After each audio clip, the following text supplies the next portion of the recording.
All right, great. Yeah. I'm ready to start the interview now, if that's all right with you. Sure, go ahead. Well, I would like to get into the more intense topics I've been having on my mind for like the last year or so, Okay. and I thought that would be good to start. So, the big thing is I have a lot of complicated feelings about the modern idea of meme culture and comedy. I know that homosexuality is a big topic you cover, and I think comedy is a big way to make the masses who are normally, against homosexuality and uncomfortable with homosexuality slowly start to internalize it. There's this famous movies that came out by Sacha Baron Cohen named Borat and Bruno. Yeah. And I think those movies are a great example of how humor can slowly desensitize people to something like homosexuality. Okay. There's a whole Borat's a Jew. Sacha Cohen is a Jew. Right. There's a whole section on Jewish comedians in the Jewish revolutionary spirit. Basically, they can't. I guess I don't know where you would begin, Lenny. I mean, the Jews have always been involved in Hollywood as comedians, but they became more and more overtly Jewish as time came on, and more violent in their attacks on the dominant culture. Lenny Bruce, I guess, is the best example of that. But also, you would have to include somebody like Philip Roth, who's not a stand-up comic, but there are kind of comic elements in Portnoy's Complaint, which was his big success. But all of it is centers on just ridicule of the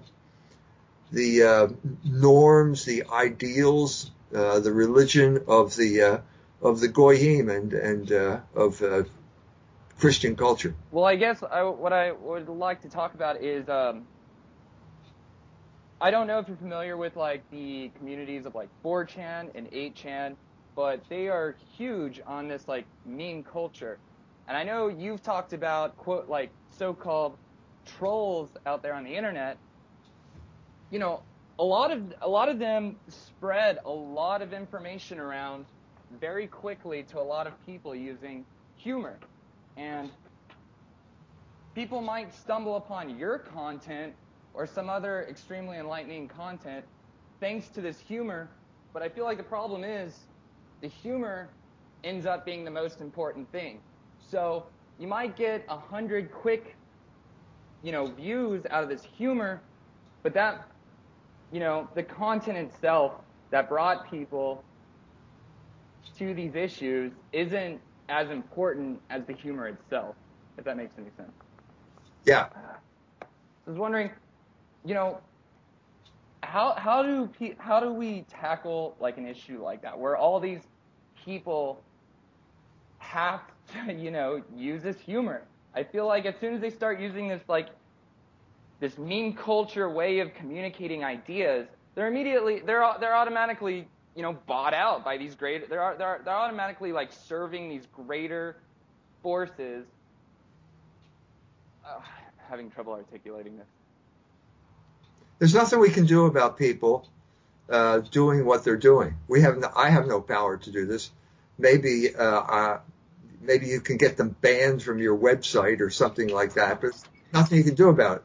The problem is a lot of times, from their point of view, it's not funny.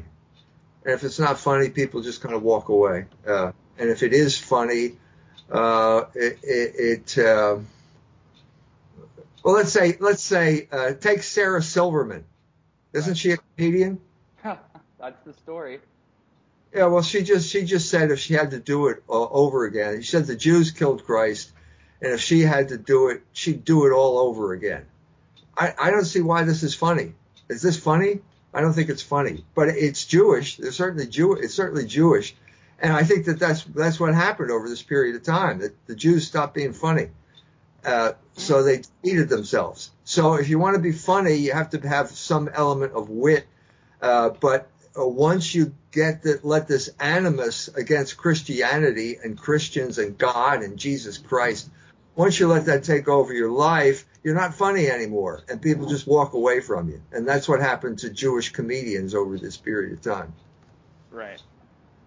Well, like recently, I found this Christian community on the internet on a software called Discord, and they might actually find that Sarah Silverman joke to be funny. Like, the humor, like, even in this Christian community, or this community that labels itself as Christian, like, they still see this edgy humor as more important than, theology. Like, that need to communicate has to be through this modern troll-like language. And if they can't have that, they don't even know how to communicate with each other at all. I guess I just think that's like incredibly dangerous. I don't know what else to say on that. I think it was a big part of the election, and with humor you can just convince people to really go along with anything. A lot of the same thing applies to Donald Trump. When it gets to the point where the veins are bulging in your neck, and suddenly this irrational hatred starts to take control of your discourse, it's not funny anymore. And a lot of that stuff just wasn't funny. And so Trump won the election. So it backfired on him.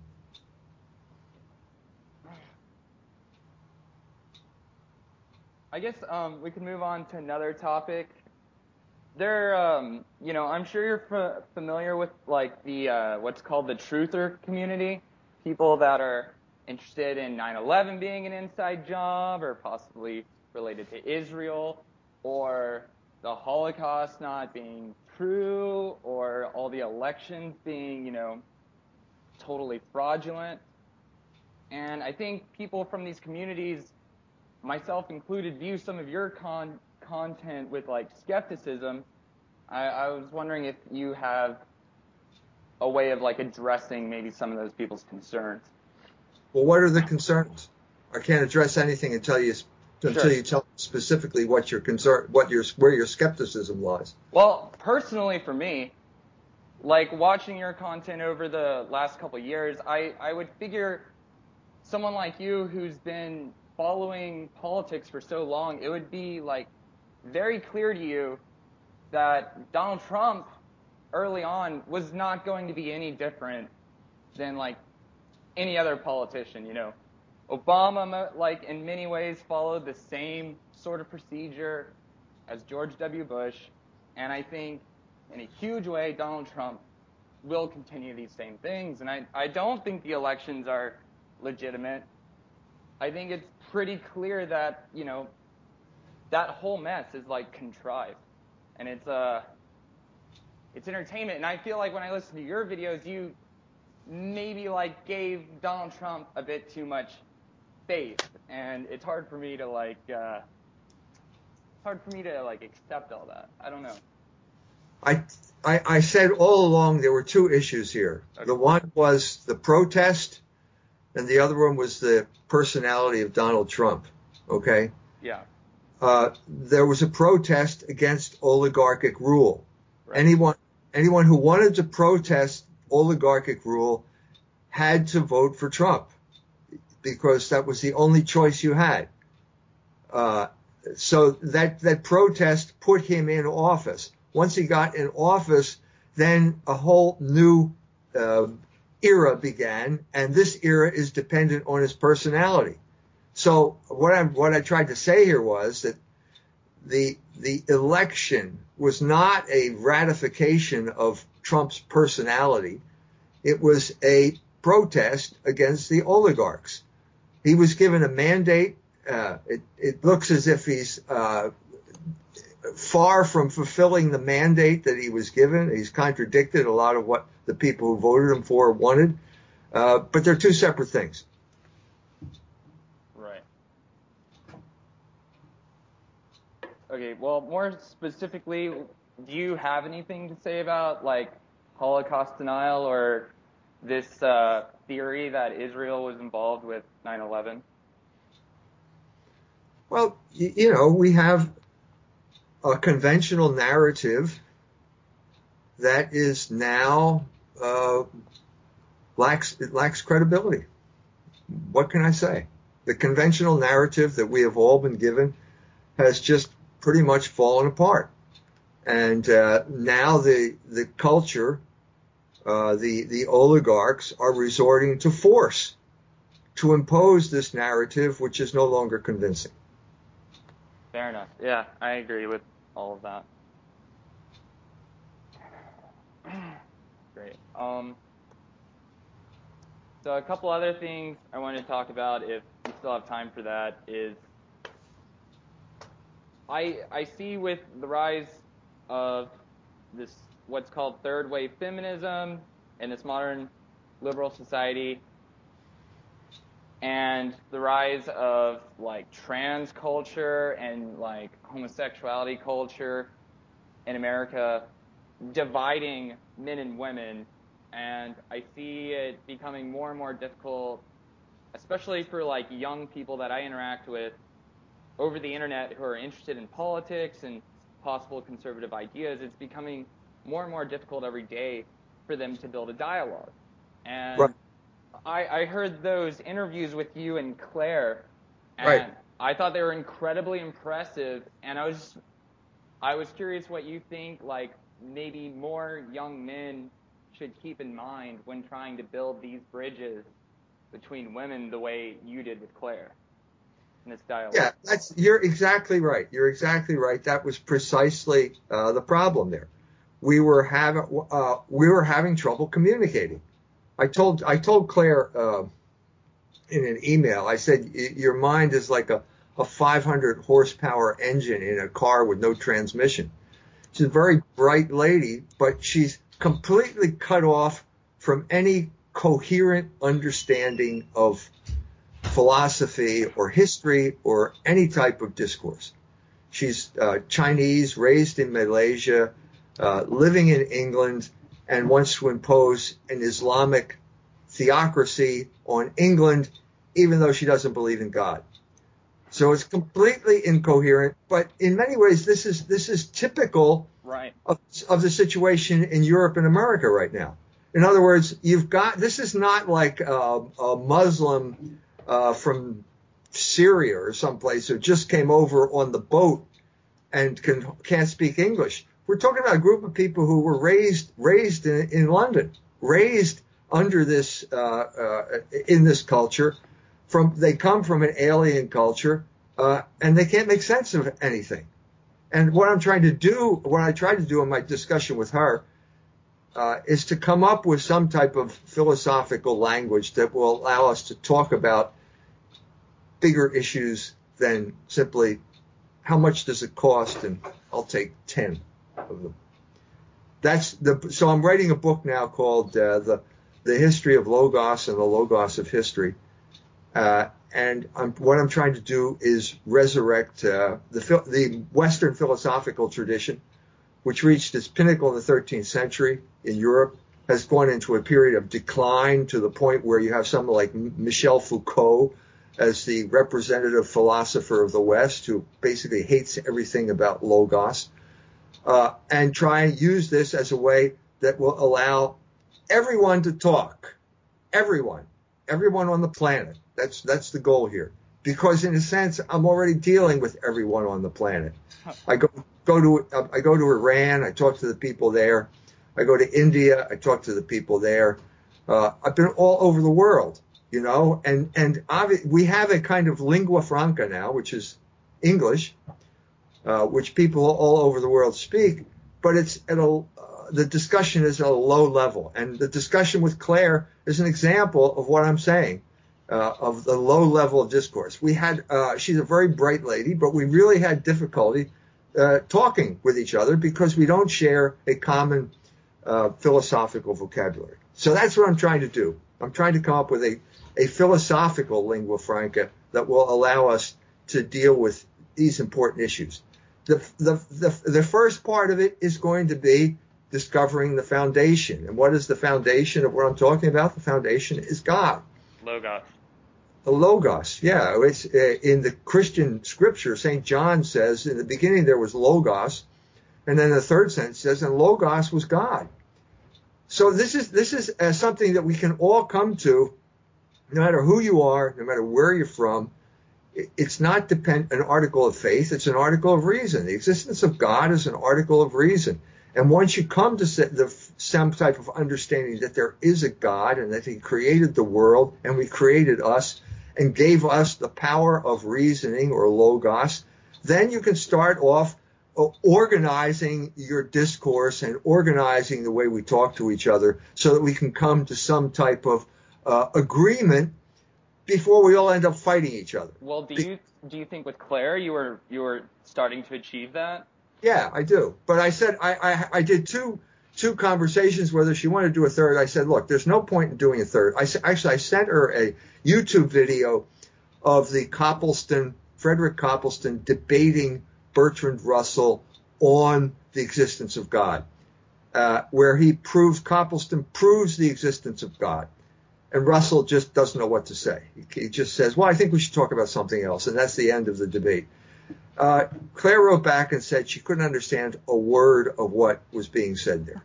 So that's a problem. Okay. So what I'm going to have to do is when I write this, so I said, all right, there's no point in just spinning our wheels here. We're not getting anywhere. Let me write the first chapter of the book, which is going to be on the English atheists, people like Richard Dawkins and Christopher Hitchens. I'll write that chapter. I'll send that to you. I'll try and break it down to you, and then we'll see if we can go from there. So that's where things stand there. That's fascinating. I have to say, when I hear the way Claire tries to communicate her ideas, to me, she, at this point, the attitude and the spirit behind it feels very much the same as your modern young feminist girl. I know a lot of the vocabulary is different, but the spirit and the logic behind it just feels the same to me. And I think if we can figure out how to further penetrate where these people are coming from, and there might be some value in that. Yeah, she hates feminism, so I'm sure she... A lot of feminists say that, though. It's interesting. It's like the word hipster. I don't know if you're familiar with that, or with the word alt-right. I consider a lot of people I talk to be alt-right. I tell them they're alt-right. They say, no, I hate the alt-right. And it's like, well, to your average person, you very much are the alt-right. There's this disconnect with all of our language. I guess that's a big concern I have is, are these goals reachable communicating through the internet? Is it going to be possible to really make progress with these things using mediums like the internet or television or modern literature without it being co-opted by these oligarchs? Well, everything we do now is at the mercy of the Jewish oligarchs who control the media. So if they were to shut this down, that would be the end. But they can't shut consciousness down. And what we're seeing is consciousness rising. The negative part of this is that people don't accept the conventional narrative anymore. The positive part is they don't accept it because they understand better what really happened. And that's the purpose of what I'm trying to do. I'm trying to explain what really happened. So everything I do on the internet is, in a sense, only pointing to a book that I've written. I wouldn't go on the internet if I didn't write books, because there's no point in just talking unless you do the research. So I have a lot of books that I've written on various topics where I've done the research. And so that's not dependent on the internet. I mean, the internet is a vehicle. We have an option now, so why not make use of it? But it's not a substitute for scholarship or research. It's a way of making people aware of the scholarship and the research. So if you're just going to spout off, then you're just wasting everybody's time. But if you can point to something solid, then good. Then it's a good thing, and it's worthwhile doing it. Indeed. Your books that you sell brings me to another very important point I've been wanting to talk to you about for at least a year probably, and that is usury. And I don't understand. It's difficult for me to see us making real progress culturally when we are under this heavy rule of usury. To me, it just seems like total mind control, and anybody that participates with modern money is encouraging more usury and encouraging more taxes that people don't even know about. People like don't even realize what they're paying for.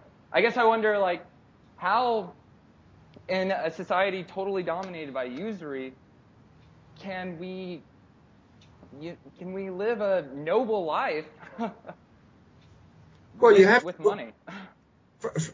The first line of defense is not going into debt. You're not forced to go into debt. You're lured into debt.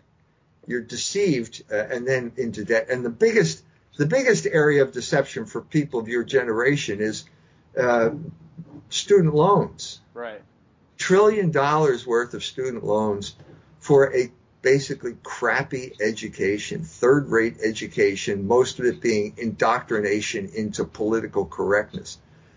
So huge swindle. And that was the swindle that was behind, that caused Occupy Wall Street. All the guys I saw there were in their 20s, and they all held little signs that said, I'm $50,000 in debt, and all I can get is an unpaid internship. So at this point, at least we're naming the problem. I mean, the ministers and priests that I saw at Occupy Wall Street were ridiculous. I said, well, what's this protest about? I don't know. Can't tell you. They just refused to make any attempt to draw any type of conclusion about what was causing this. Well, we can now name the problem. It's usury. That's what caused Occupy Wall Street. And once you recognize it as a problem, I mean, that you're halfway there. Let's face it. How many people know what usury is? Go and ask. Right. They've never heard of it. Yeah.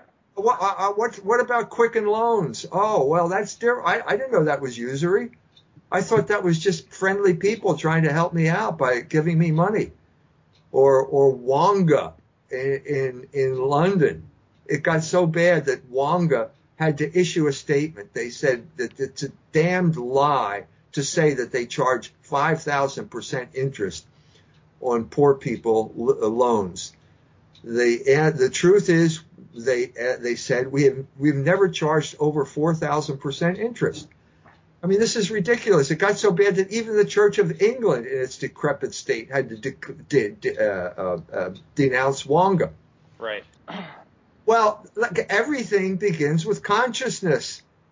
If you don't know that you're in a bad situation and you don't know what is the cause of that bad situation, then you can't do anything. If you don't know, you can't act. It's that simple. So the first stage is consciousness, where you make people aware of it.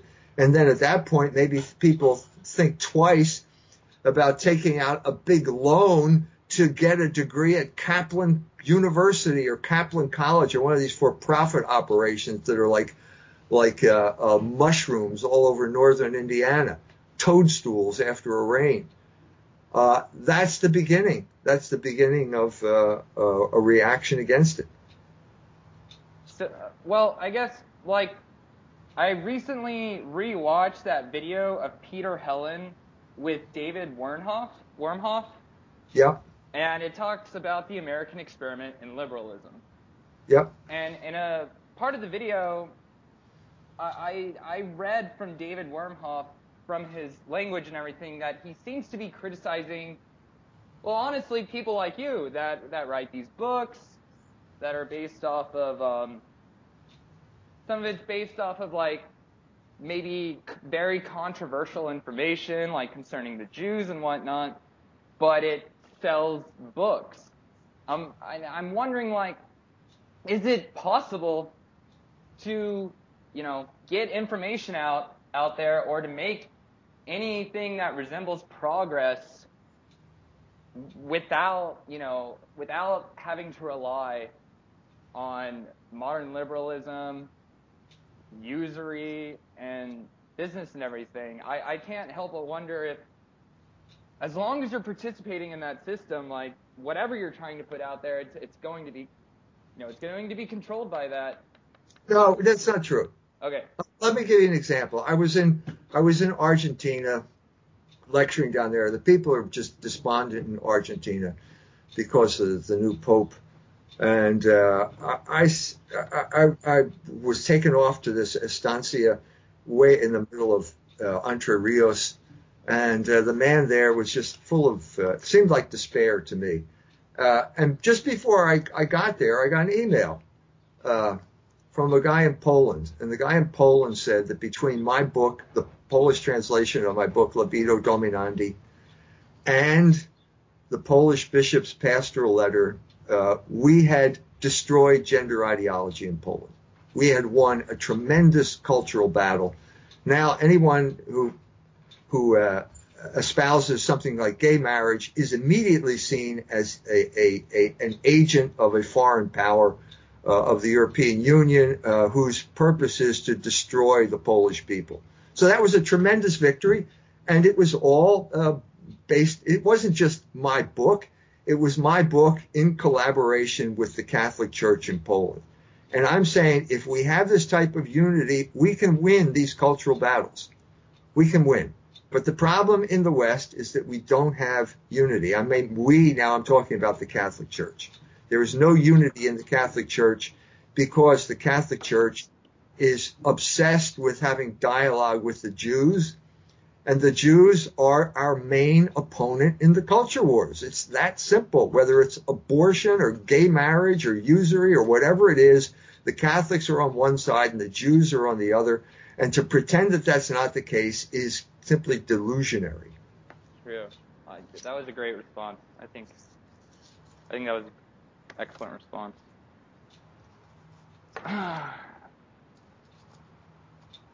I don't know. Even like the information that I've received from you over the years has, I feel like, enlightened me a great deal, made me re-question so many very basic concepts, and I've shared your information with my peers, and I saw it have a very enormous influence on their lives as well. Good. It is good. It's amazing. And if anyone out there is listening, I recommend, you do reach out to people. It does work. You do try to get this information out to your peers, because I've seen it myself change lives, for sure. I just, I wonder though, like, again, under this current, like, situation in America, it's difficult for me to see.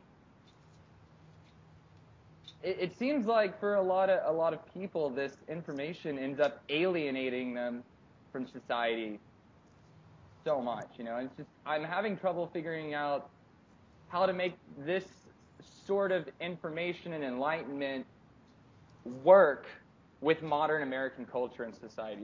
A lot of what you talk about, normal people, they are terrified of hearing any of it.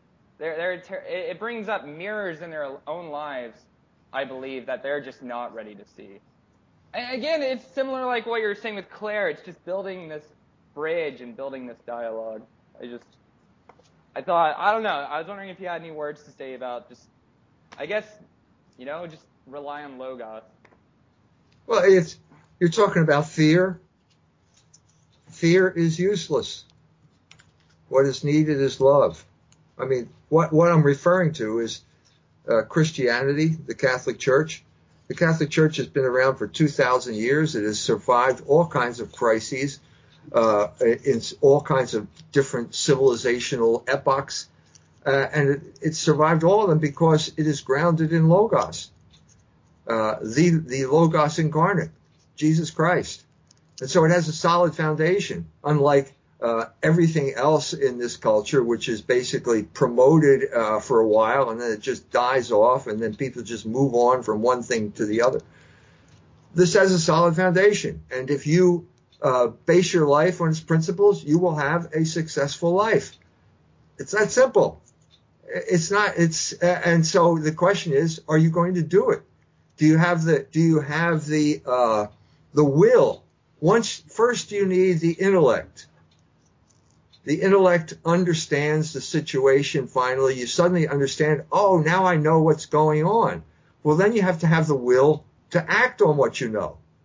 And then most of the time it means stop doing something that's bad, but it also means start doing something that's good. And so what did I say? It's the Logos, so you have to move closer to the Logos. Move away from the evil, from the distortions, from the lies, and move closer to the Logos. And it's that simple. The simplest way is to move closer to the Catholic Church because they have a program. It's not just me being the intellectual talking about proofs for the existence of God. There's an actual program out there that will help you in the life you're trying to lead. If you want to lead a successful life, they have a program that will help you to do that. So I'm not just some type of guru on a mountaintop, disconnected from everything, trying to get a following of people. I'm proposing something that everybody knows about. It's just nobody's trying it. We live in a culture dominated by Jews who hate the Logos and spend all of their waking hours trying to figure out how they can ridicule it and undermine it so that they can control the people they have disoriented. That's the situation. I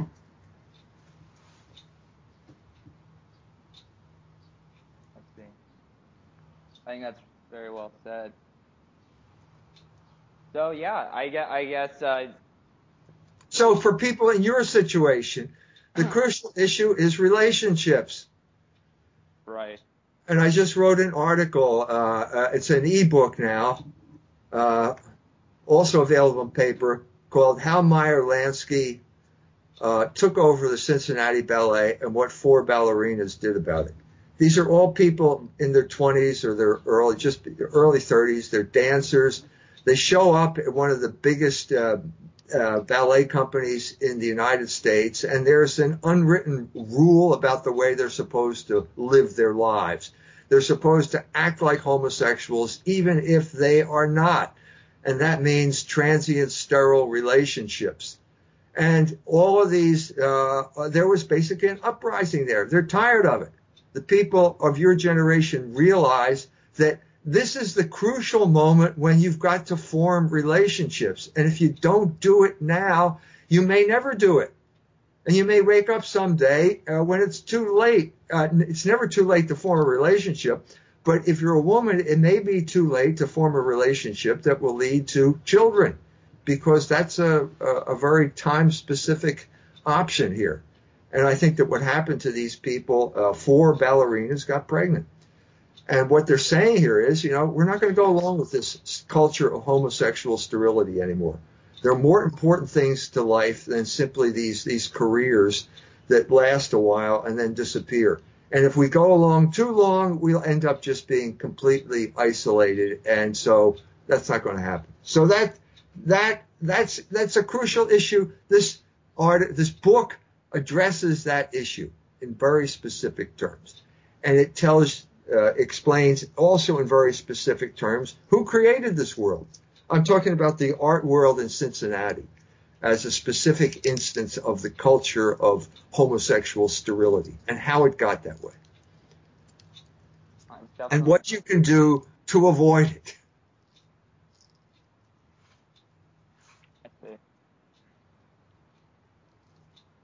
Because you're put in a situation where basically, as I said, even if you're not a homosexual, you're supposed to act like one, which means we the oligarchs want you to be isolated and alone, because you're easier to control when you're isolated and alone.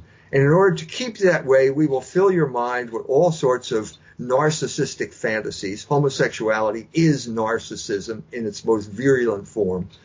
But we'll fill you with narcissistic fantasies and lure you into places like Berlin, where we'll give you the illusion that you're the next Steve Jobs, and that whole startup operation that you think you're working for is really just an excuse for low wages. So you're being duped. That's the story. And this is, you're being duped. And part of the way you're being duped is to keep you from having relationships, lasting relationships. And there are all kinds of mechanisms that will allow you to do that, including apps like Tinder, which will lead to a completely promiscuous culture, which will guarantee that you will never meet someone and have a lasting relationship. That's the issue. I think it's all very sterilizing. Yep, that's right. That's right. So the culture is out to destroy you. That's the news. That's the message. That's the message of culture wars. And all I'm trying to do is provide you a way of not getting destroyed by this predatory culture.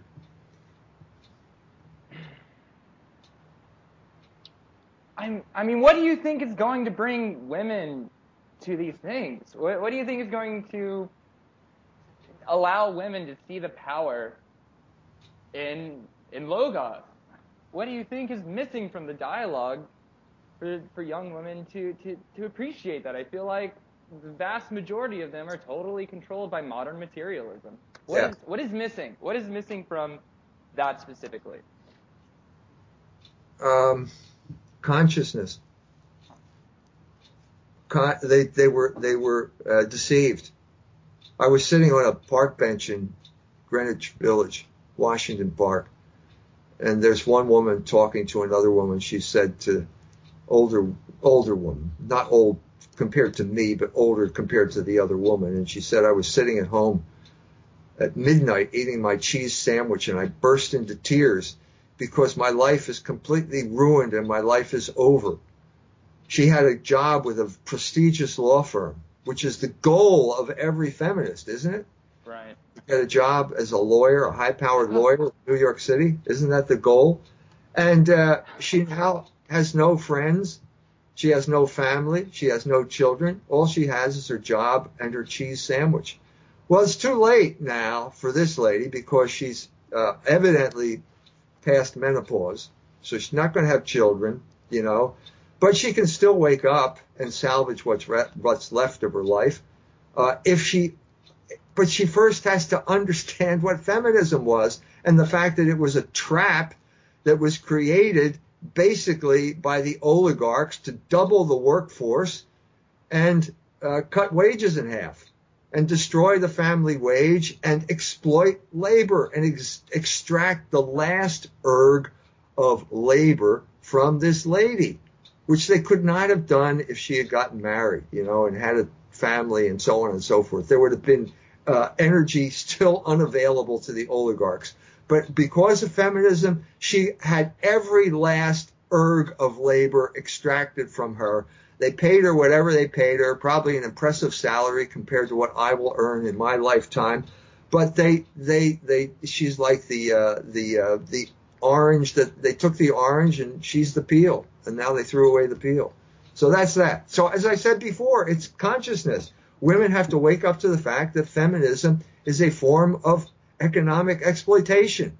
It's that simple. If you don't know that, I can't help you. Maybe I can help you explain that to you a little bit better, but don't walk into a trap. And then don't, what should I say? Don't turn yourself into your own jailer. Indeed. I was discussing gay marriage with Australians, and we're talking about, because they're debating on gay marriage in Australia. And I said, Australia used to be a penal colony. It's still a colony because the only people in this world who take things like gay marriage seriously, the idea that two men can marry each other, the only places that take that seriously are colonies of the United States of America. Right. So we know you're a colony. Okay, we know you were a penal colony. We know you're still a colony because you're taking this seriously.